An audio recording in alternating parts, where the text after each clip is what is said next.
반갑습니다. 반갑습니다. 항상 보는 얼굴인데 이렇게 보니까 또 반갑습니다. 예, 오늘 말씀은 욥기 말씀을 준비했습니다. 제목을 보니까 고난으로만 보이십니까? 라는 제목인데 제목만 봤을 때 상당히 무거운 제목 같은 느낌이 들죠? 네. 여러분은 한 주간 동안 주의 은혜 가운데, 주님의 은혜 가운데 잘 지내셨는지요? 예, 점점 더워지고 있습니다. 2층에서 잠을 자는 것이 힘들어지고 있습니다. 그래서 또 사랑의 하나님께서 아시고 화요일부터는 또 시원하게 하시는 하나님 때문에 감사합니다. 예, 3개월 이상을 본의 아니게 집에서 칩거하면서 각자 많은 생각들을 했을 줄 압니다. 우리는 이러한 기간에 왜 이러한 일이 일어났는지에 대해서 의견이 많은 사람들이 분분합니다. 안 믿는 사람들은 인간이 하나님이 주신 자연을 잘못 사용해서 환경 오염 때문이야, 아니면 강대국들의 이권 다툼의 결과야 라고 말하는 사람도 있고, 그리고 이제 우리 믿는 사람들은 인간의 욕심으로 인한 하나님의 진노라고 이야기하면서 종말의 때가 가까웠다고 이야기합니다. 많은 사람들이, 교회 다니는 사람들이 다니엘서나 요한계시록을 가지고 이 시기를 많이 이야기합니다. 항상 언제나 저희가 어렸을 때부터 사회나 국가가 혼란이 있을 때는 이 다니엘서나 요한계시록을 가지고 지금 이제 진짜 종말이야 라고 말을 했던 것을 기억합니다. 그리고 이런 때는 정말 이단들이 난립하기도 합니다. 그런데 우리 그리스도인들은 이런 시기에 너무 그런 쪽에 휩쓸리지 아니하고 하나님 우리에게 분별할 수 있는 영을 주십시오. 말씀 가운데 분별할 수 있는 영을 달라고 기도를 해야 할 것 같습니다. 혹시 여러분은 여러분 생각에 나는 이 지구별에 그리고 하나님께 별로 잘못한 거 없는 것 같은데 이유 없는 고난을 받고 있다고 생각하십니까? 오늘 말씀도 욥기인데 여기 이유 없는 고난을 받은 것 같은 주인공이 오늘 본문의 욥입니다. 네, 저는 개인적으로 욥기를 좋아하지 않습니다. 하나님 말씀을 좋아하고 안 하고를 할 수는 없지만 그래도 감정적으로 느껴지는 부분은 어쩔 수가 없습니다. 네. 아무리 욥기 결말에 복을 배로 받고 장수의 복을 받지만 저는 그 과정들을 감당할 자신이 없어서 욥기를 읽기는 하지만 그 사건을 저의 삶에 적용하고 싶지는 않기 때문입니다. 그럼 오늘 말씀을 통해서 하나님이 우리에게 주시는 말씀이 무엇인지 알아보도록 하겠습니다. 우리는 보통 욥기를 말할 때 의인 욥이, 의인이라고 하나님 말씀하셨잖아요. 의인 욥이 선하신 하나님께 고난을 받았다고 말씀합니다. 이게 말이 안 되지 않습니까? 인간적인 이해로는 말이 안 되죠. 의인 욥이 선하신 하나님께 고난을 받았다. 욥기를 처음부터 여러분 읽으면 욥이 처음에 가축을 다 빼앗기고, 그쵸? 종들이 다 죽임을 당하고, 자녀들이 모두 죽고, 그리고 자신은 악성 종기로 고생하고, 아내는 어떡합니까? 악담을 하고 욥을 떠나갑니다. 욥은 숨 쉬는 것 외에는 아무것도 남아있지 않게 됩니다. 숨 쉬는 것 외에는 아무것도 남아있지 않게 됩니다.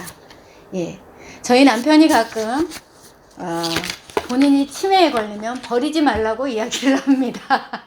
예, 우스갯소리로 그런 이야기를 하는데, 욥의 아내는 욥이 그렇게 되었을 때 하나님을 저주하라고 하죠. 하나님을 저주하라고 하는데 그렇게 하면서 욥을 떠나갑니다. 예, 욥기는 하나님과 사탄의 천상의 대화를 이야기하고 있습니다. 8절에 하나님께서는 욥에 대하여 어떻게 말합니까? 사탄에게 이야기하는 거예요. 네가 내 종 욥을 주의하여 보았느냐?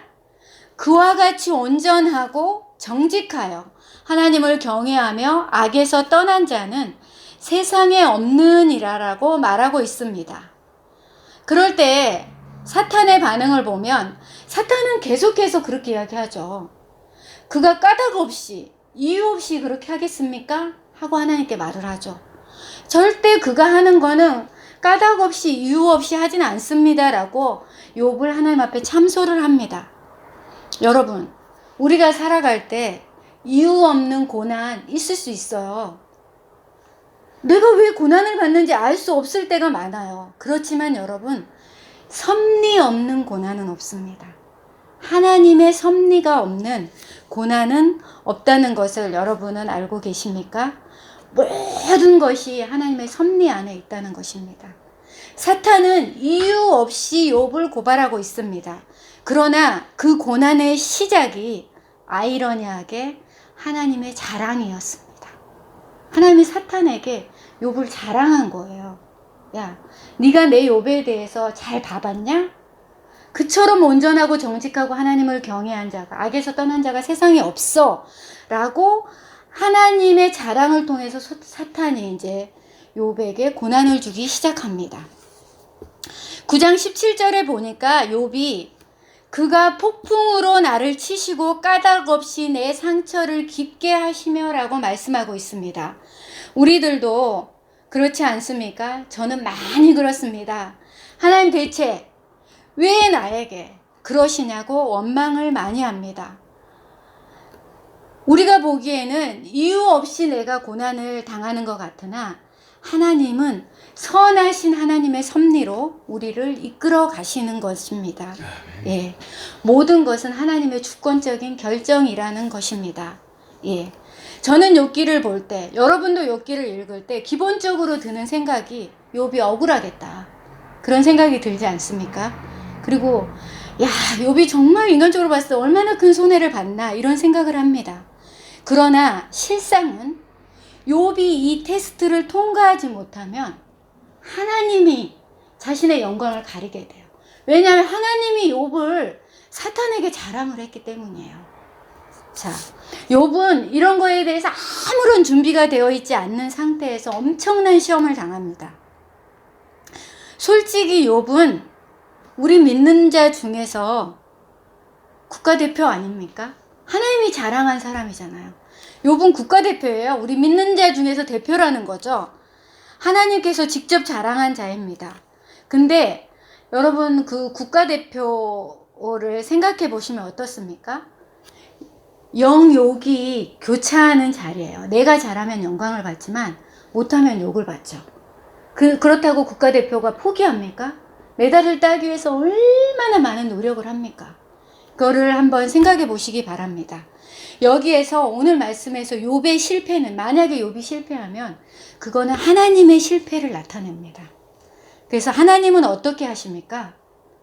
너 잘해야 돼, 너 잘해야 돼. 욥에게 한마디라도 하십니까? 하나님은 욥을 믿고 있습니다. 어떠한 상황 가운데서도 하나님께서는 욥과 같은 인생을 믿어주십니다. 그 왜 그렇습니까? 사랑하기 때문에 믿어주신다는 것입니다. 자, 그럼 우리에게는 어떤 자세가 필요합니까? 1장 21절에 보면 이 모든 일에 욥이 범죄하지 아니하고 하나님을 향하여 원망하지 아니하니라 라고 그 해답을 우리에게 말해주고 있습니다. 원망하지 아니하고 하나님을 찬양하는 것입니다. 우리는 모든 일에 겸허히 하나님의 주권을 인정해야 됩니다. 하나님의 주권. 이것은 인생의 신앙의 본질을 분명히 알고 있을 때 가능합니다. 알고 있지 않을 때는 우리는 원망과 불평을 할 수밖에 없어요. 이런 상황에 원망하고 불평하지 않을 사람이 어디 있겠습니까? 여러분, 우리가 삶 가운데 신앙인으로서 고난을 받을 때 우리를 힘들게 하는 세 가지가 있습니다. 그게 뭐냐면 첫 번째는 욥의 경우처럼 고난의 이유를 모를 때입니다. 내가 왜 고난을 받는지 모르는 거예요. 나는 신앙생활도 열심히 하고 나는 연약한 자들을 돕고 하는데 내가 왜 이런 고난을 받는지 이유를 모를 때입니다. 그리고 두 번째는 내 주변인들, 그러니까 나를 이해해 줄 줄 알았던, 내가 믿었던 사람들이 나를 비난하고 오해할 때입니다. 그런 경우 많죠? 예. 나는 그렇지 않았는데, 내가 이렇게 했을 때 저 사람은 나를 믿어주고 나를 신뢰할 줄 알았는데 저 사람이 내가 전혀 생각지도 못한 오해하고 그런 반응을 할 때, 우리는 그런 고난을 받을 때 너무너무 힘듭니다. 마지막은요, 이게 제일 중요하죠. 저에게는 이게 가장 크게 다가오는데, 하나님의 침묵입니다. 예. 나의 고난이 힘들 때, 제일 힘들 때가 하나님이 침묵하실 때입니다. 우리가 고난을 당할 때는 그 고난을, 그러니까 고난을 지나고 있는 그 통로를 해석하지 말아야 됩니다. 나에게 왜 고난이 왔지? 저 사람 때문인가? 내가 이 말을 해서 저 사람이 저렇게 해서 오해를 했나? 아니면 이것 때문인가? 뭐 내 성격 때문인가? 해석하지 말고, 고난이 왔을 때는 해석하지 말고 지나가라는 겁니다. 그 통로를 그냥 지나가야 합니다. 하나님을 바라보고 그냥 지나가는 겁니다. 그래서 사람들의 말에 너무 귀 기울이지 말고 지나가야 합니다. 하나님의 침묵은요, 여러분, 하나님의 눈물이고 하나님의 기다림입니다. 그 시험을 내가 통과해야 하기 때문에 하나님께서는 눈물을 삼키면서 기다리고 계시는 것입니다. 예수 그리스도께서 십자가 지실 때, 예수님께서 그 고난 가운데 있을 때, 하나님께서 원하신다면 이 잔을 나에게서 옮겨가게 해주세요라고 눈물방울이 핏방울이 되도록 기도하실 때 하나님은 어떻게 하셨습니까? 침묵하셨습니다. 하나님 침묵하셨습니다. 존 스토트는 그리스도의 십자가라는 책에서 그 상황을 어떻게 표현을 하냐면, 하나님께서 고개를 돌려 외면하셨다고 표현하고 있습니다. 왜냐하면 침묵하지 않으시면 하나님께서 우리를 포기하게 되는 그 결과가 되기 때문입니다. 그래서 예수님의 그 기도에 하나님이 침묵하신 것입니다. 우리를 위해서 침묵하신 것입니다. 여러분 대부분은 예수님의 순환 그 영화 보셨죠? 패션 오브 크라이스트. 예수님께서 십자가에서 달리셔서 다 이루었다고 말씀하실 때, 그때 하늘에서 큰 눈물방울이 떨어지는 걸 영화로 그렇게 보여주고 있어요. 그 큰 눈물방울이 떨어지죠. 하나님의 침묵은 하나님의 눈물입니다. 아들을 사랑하는데 아무 말을 못하는 심정은 더 큰 일을 이루시기 위한 하나님의 섭리셨습니다. 이유 없는 고난이 있을 수 있으나 섭리 없는 고난은 없습니다. 우리의 시선을 주님께만 고정하기를 원합니다. 네. 욥기 38장에서 하나님께서 침묵을 깨십니다. 38장에서 41장까지 욥을 우리가 그냥 이렇게 보기에는 혼내시는 것 같습니다. 욥의 고통과 고난의 해답은 무엇이었습니까? 하나님의 임재입니다. 하나님의 임재. 그럴 때 영혼의 평강이 오고 확신이 와서 어떤 고난과 어려움도 이겨내게 됩니다. 어떤 상황에서도 하나님은 우리를 포기하지 않고 홀로 두지 않습니다. 여러분, 욥이 그때 친구들 3명이 와서 다 욥에게 네가 잘못했기 때문에 하나님이 너에게 이런 벌을 주시는 거야 하고 권선징악적인 태도로 욥에게 다가오죠.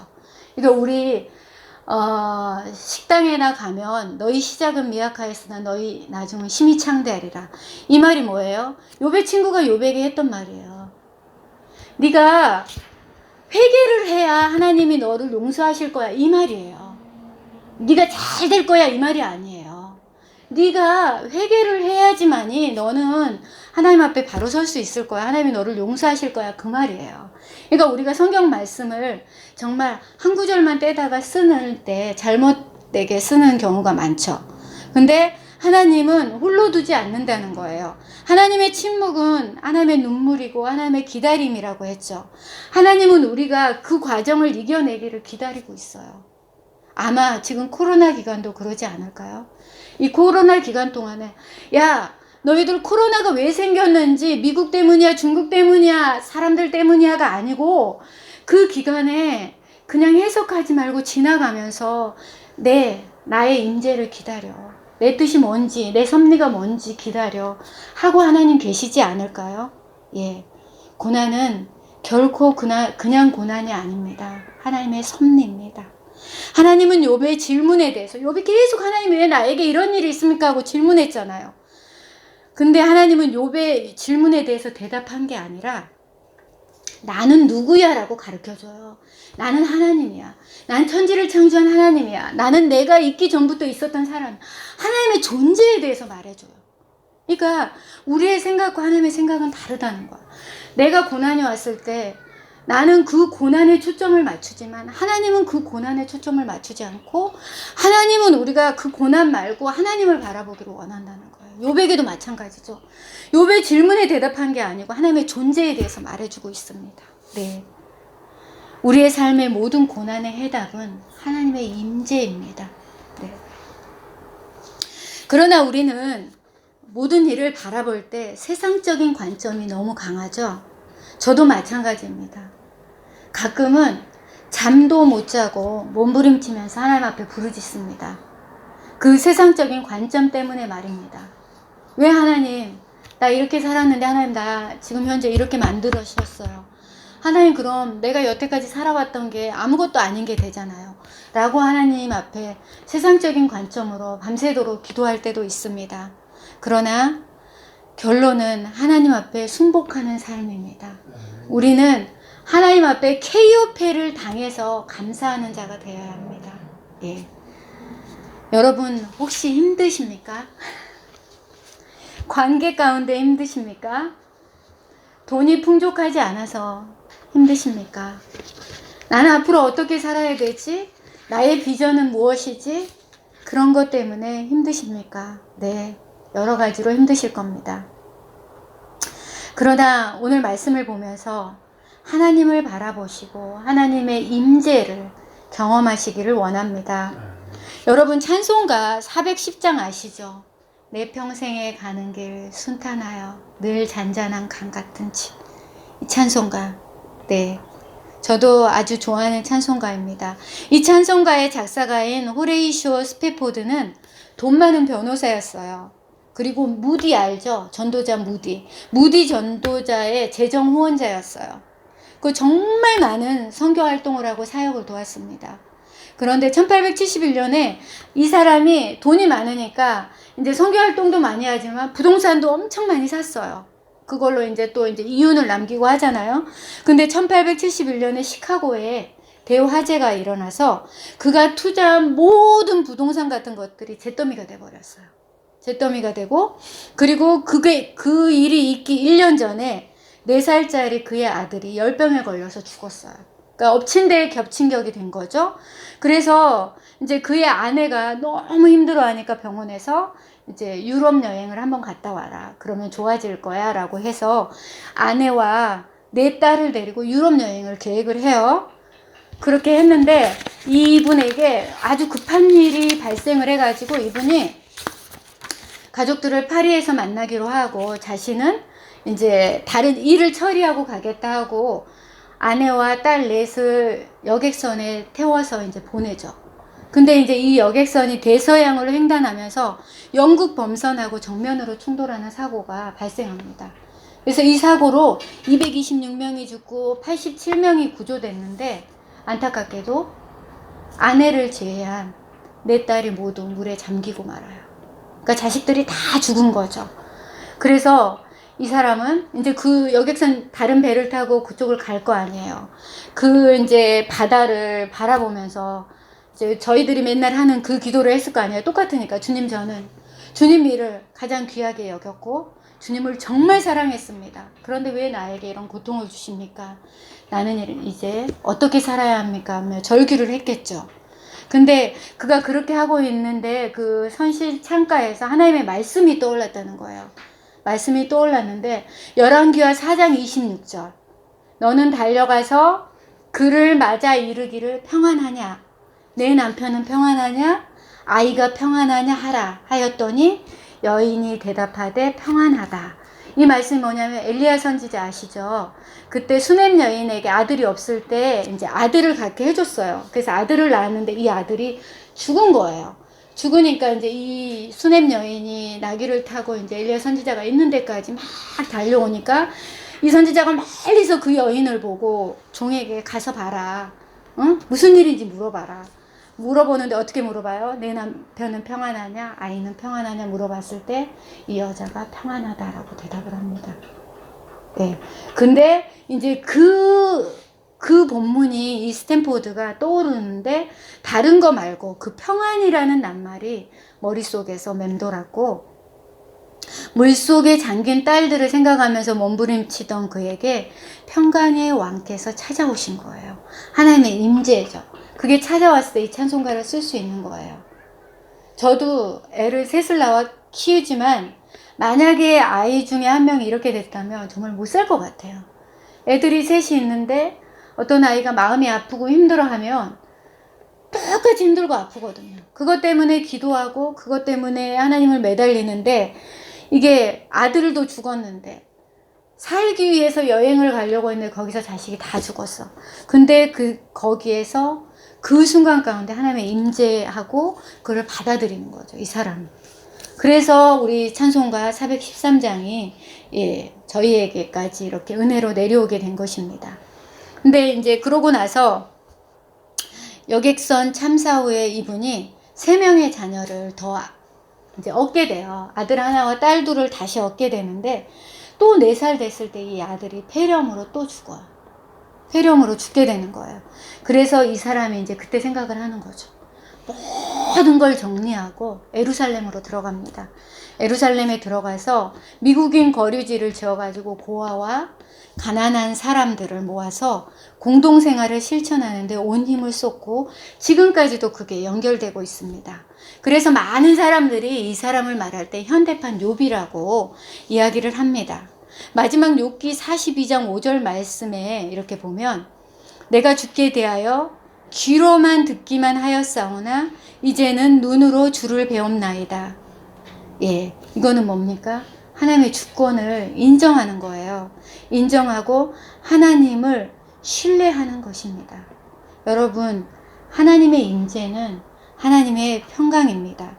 요동치는 바다에서도 하나님의 평강을 받아 누리게 됩니다. 여러분은 이유 없는 고난을 겪고 있습니까? 이유 없이 사람들이 나를 미워합니까? 그거를 이유를 해석하지 말고 여러분 하나님의 섭리가 무엇인지 하나님의 뜻이 무엇인지 하나님의 임재 가운데 거하기를 날마다 구하면서 나아가는 우리의 삶이 되기를 원합니다. 오늘 다시 한번 제가 5절에 있는 말씀을 읽어드리고 설교를 마치도록 하겠습니다. 내가 주께 대하여 귀로 듣기만 하였사오나 이제는 눈으로 주를 배움나이다. 아멘.